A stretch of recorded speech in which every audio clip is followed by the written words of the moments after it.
Nuorese e Nuova Florida sognano la Serie D e per agguantarla non possono perdere di vista la Coppa Italia. Benvenuti allo stadio Frogheri di Nuoro e l'andata del primo turno eliminatorio della Coppa Italia di eccellenza, da cui passano le speranze di Barbaricini e Ardeatini. Si attende soltanto il fischio d'inizio che è arrivato in questo istante. Inizia Nuorese Nuova Florida, arriva il cross, il pallone che sfila, non intervengono né Tico né Palma né tantomeno Russo.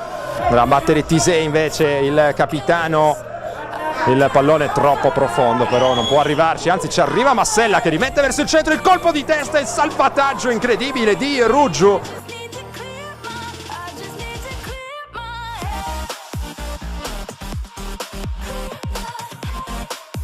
Tanto bellissima azione, Massella, e arriva il gol della Nuova Florida che è in vantaggio al minuto 20 del primo tempo. Una combinazione perfetta che ha lasciato Massella praticamente solo davanti a Ruggiu.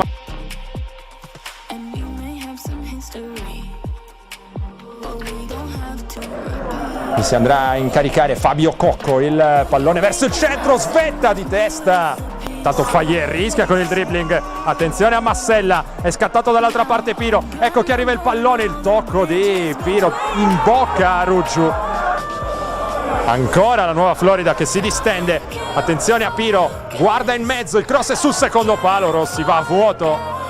Tisei si gira bene, il destro di Tisei para Ruggiu. Passa in un altro rallentato il ritmo della manovra verde-azzurra, trovato però bene Russu, attenzione a Russu che mette al centro quando poteva probabilmente anche calciare. De Marchis, avanza De Marchis, prova la percussione dentro per Tisei, murato al momento della conclusione da Fayet. L'arbitro il fischietto alla bocca.